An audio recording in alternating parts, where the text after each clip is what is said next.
That's actually a really important question for and an important topic for all coaches to understand when they're getting the newcomers into their own programs in college. When you look at junior development, starting from a really young age, from 6, 7, 8 on, it's really critical to develop the tool set, the physical side of the game.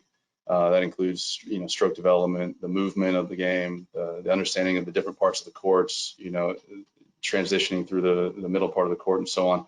It's developing a comfort level with all that. And there's the segments of that junior development from, say, 8 to maybe 11, 12 with girls, and probably from about 8 to 13 with guys.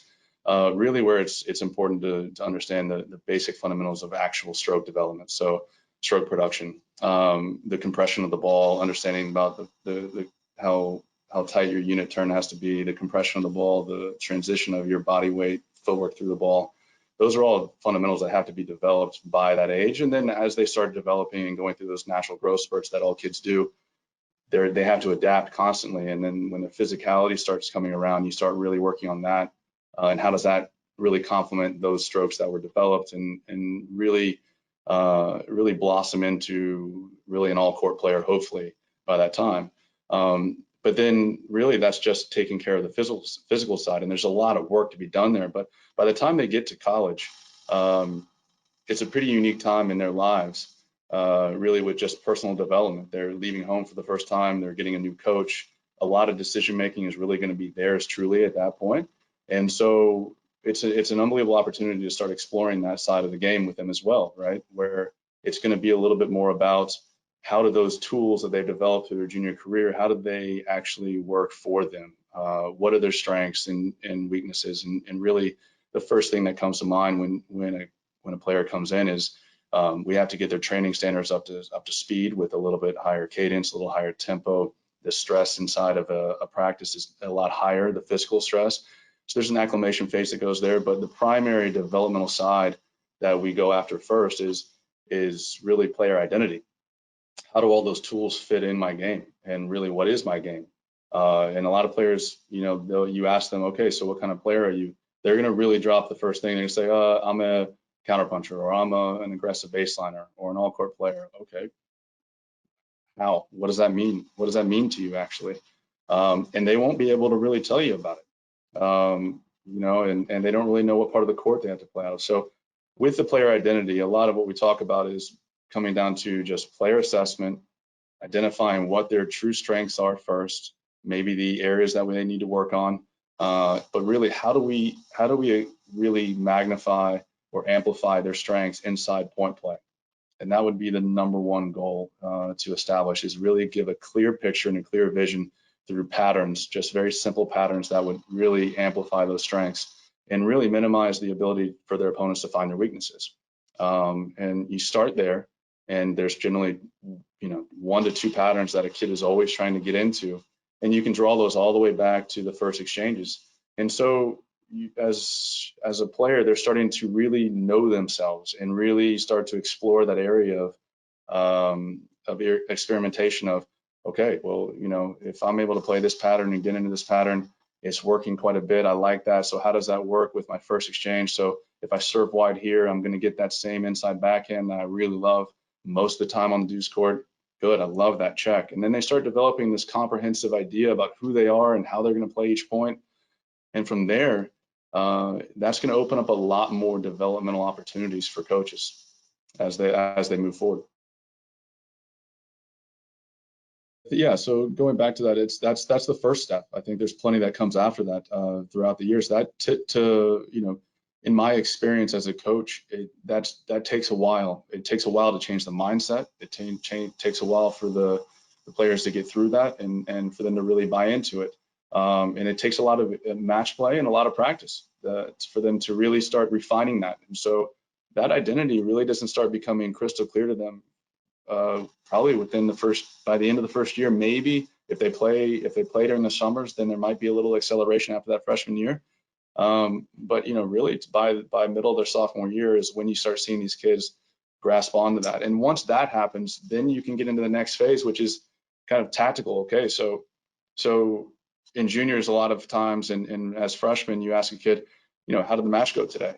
And as a coach, we're watching and we fully comprehend what happened in the match, but you're trying to get an understanding of what their understanding of the match was, and they'll come off and say, oh, I played terrible, or oh, I played well today, and they chalk it up to that, versus understanding that on that day they maybe played terrible just because the kid played a certain way that played a little bit faster tempo or whatever, and they felt on their heels the whole day. Well, that's not typically something that you can either, well, that's something that you can either chalk up to a bad day or not. But ultimately, the goal would be to get your player to understand the situation of matches tactically and to make those changes inside the match. And that would be the next level of development, is to really understand, identify who the player is across their net in the first 4 games of kind of how this match should go, what the guy's strengths are, weaknesses are, and how do my patterns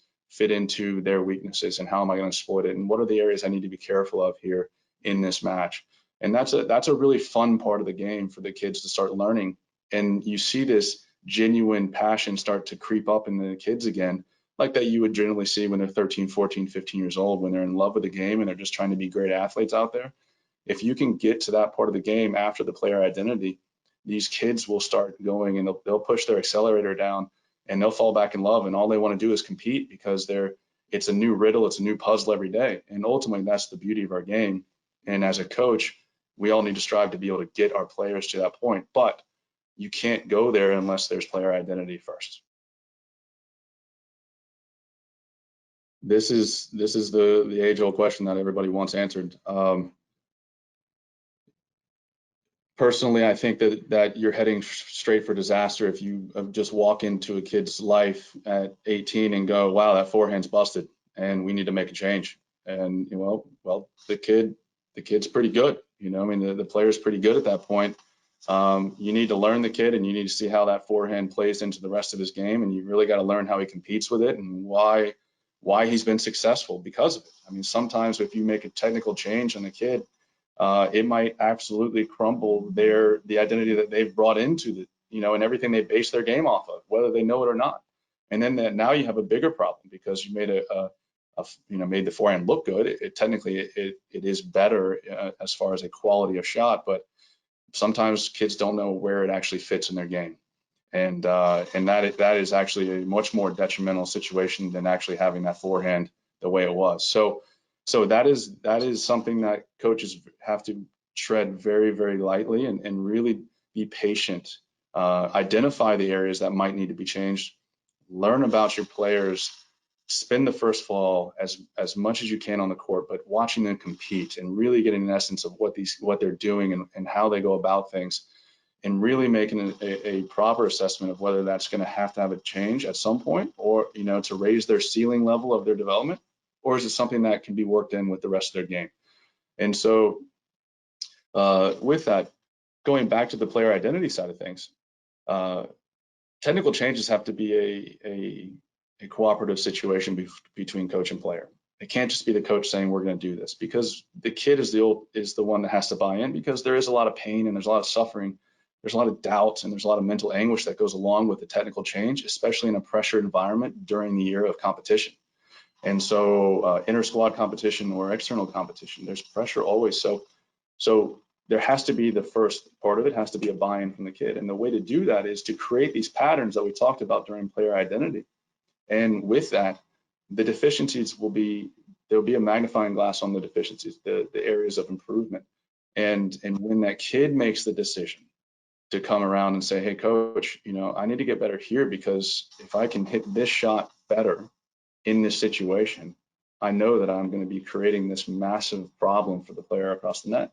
And when that kid has that dialogue with you, it's them coming to the table with the change, not you. And so at that point, as a coach, that's what you dream of is, hey, coach, I want to get better. Hey, coach, I want this to happen so this can happen. When that happens, as a coach, go put the hours in. And that's what we all dream of in player development.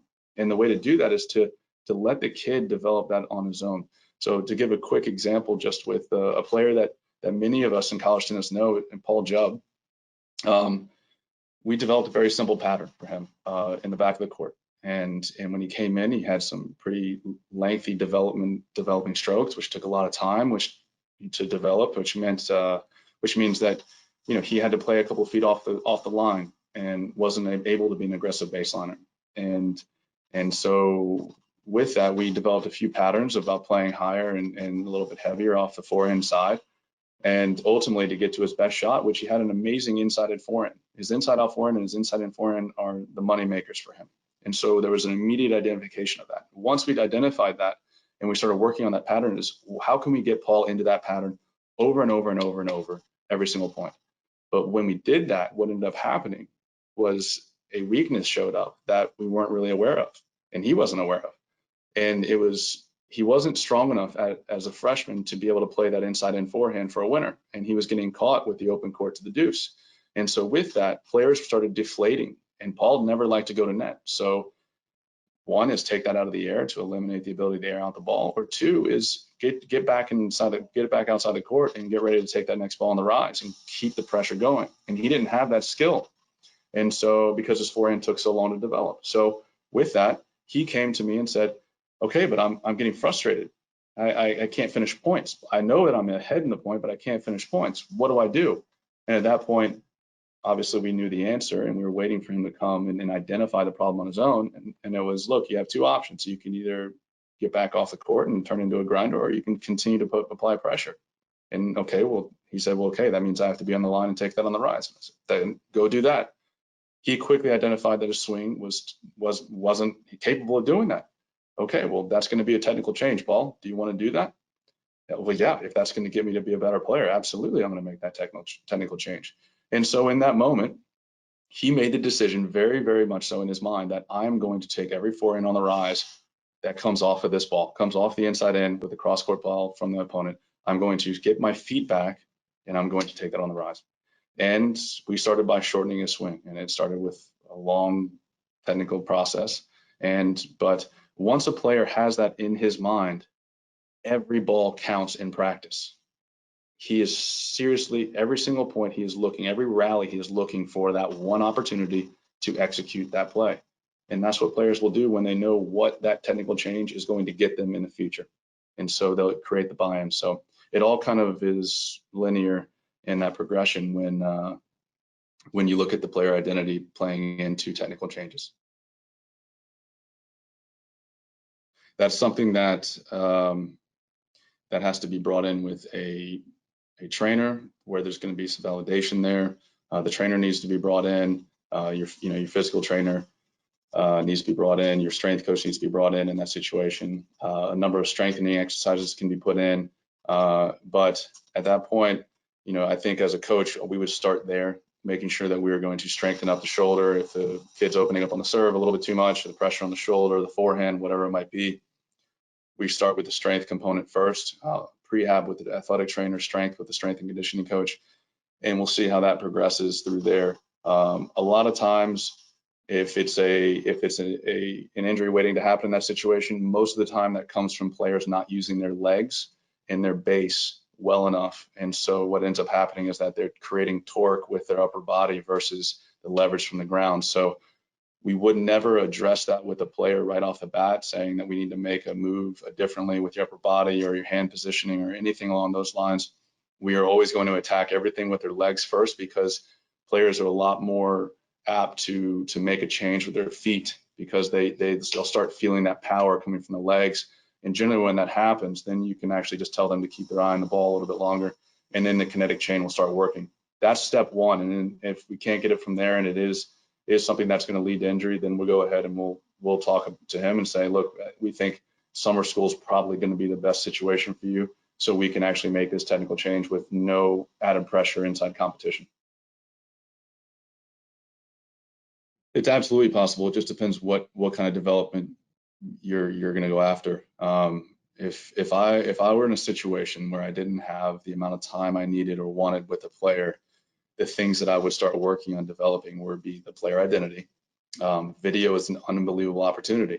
I send my guys plenty of times. I'll send my guys just clips of ATP matches, high-level ITF junior matches, anything I can find on the internet that is will complement the area of development that we're currently in with that player, and create a little dialogue. And the idea is for them to start getting exposed to it as much as possible. So if it can't be court time, it can still be mental. Mental reps, I'm a firm believer that mental reps are the same, are just as valuable, if not more valuable, than the physical reps on the court. We can only spend so much time on the court without hurting people and breaking them down. So the players that are always making the biggest jumps and the biggest improvements are the ones that are actually doing a lot of mental reps, a lot of mental visualization. People call it visualization. To me, it's just a kid that wants to get better, and he's daydreaming about all the things that he wants to do with the ball on the court. And we've all done that as a kid. It's just that players lose passion about that as they get older. So if you can create that passion by giving him a vision, giving him or her a vision of what their game's going to look like and why that's important, you might just actually see your kid walking from class one day shadowing a stroke and footwork on the way. That's something that we've seen plenty of times here in the program. And so you can be creative in the ways that you develop your players without putting in a lot of work on the court. That's a simple question. It ties right back into everything we've been talking about the identity and the phase that they're in, and communication. Weekly meetings are very important. They don't have to be in person. In person, the better. You get a great energy sense from your kid and what's going on in their lives.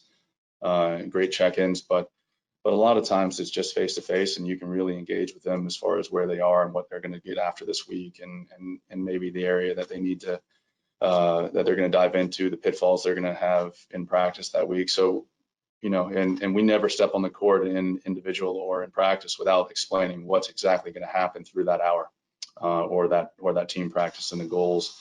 And there's team goals during team practice, but each individual player knows what they're specifically working on inside those drills for themselves, in conjunction with the team goals.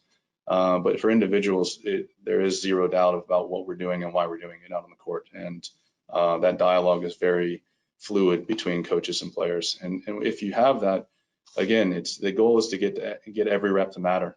Every time they touch the ball, they've got to be able to objectively understand what just happened. Is that right? Is that wrong? How is that fitting into what I'm working on? Hard work is hard work, but we got to have smart work in order to have great development.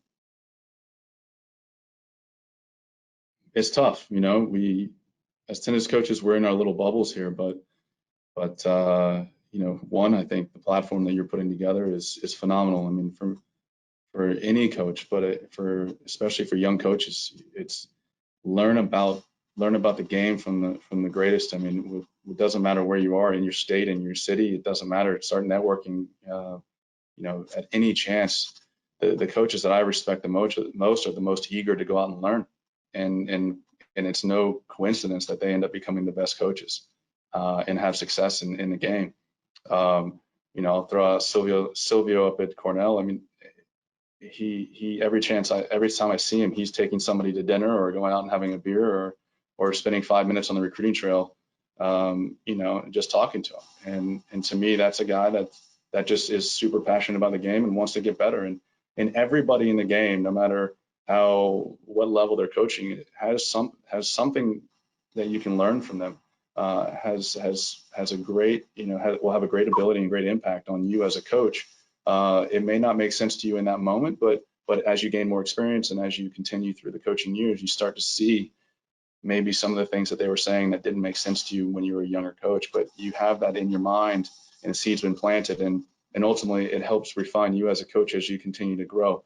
So in short is get out there. Don't be afraid. Don't be afraid, regardless of the situation, to go out and ask the best coaches. We're all in it for the same reason. We're passionate about what we do and we want to help people. I mean, ultimately we're teachers when it comes down to it. And so whether we're teaching 18 to 22-year-old kids or we're teaching aspiring coaches inside of our own profession, I mean, we're all going to get a coaching buzz from it. So, I think it's just, I guess, is don't be shy. That's I guess in short the answer. Don't be shy. Ask for help. I think it can be any education. On a personal note, Sheila McInerney, one of the all-time greats, and I was fortunate to work under her. I read a lot of books, but they were mostly novels when I was on tour, and then she gave me my first developmental book, and it was by Coach K. And she said, I don't know if you read much, but here's a book that I really enjoy, and it was called Leading with the Heart, still up on my shelf here. And one of those things was, my immediate response was, as a young coach, it was my first year in coaching. As a young coach, I don't know anything about college coaching. I know a little bit about tennis, but my job is I want to learn, and I want to learn and have a very clear, unpolluted view on how I'm perceiving college tennis at first. And I don't know if that's fits for everybody, but to me, it made sense where I didn't want to have anybody else's words in my own eyes when I was seeing something for the first time as a coach. And, and I wanted to make my own assumptions about other coaches. So I studied coaches as they coached in dual matches against us. I was listening to the language they were using on the sideline. I was just trying to be a sponge as much as possible that first year and a half. Once I had a decent grasp of a foundation as a coach for me personally, Sheila's words rang in my head when I was slowly starting to feel, or quickly starting to feel, that I was starting to drown in the head coaching world, and said, okay, so I have a decent understanding of what I think college coaching is. Now I need to actually get into it. And that's when I really started expanding, reaching out, and reading a lot of books. I think if there's a curriculum inside the USPTA, if there's USPTR, whatever it might be, educate yourselves. Constant education is absolutely fundamental to becoming a great coach. If you think you know it all, you're definitely going to lose your players quickly. And what I mean by that is their attention.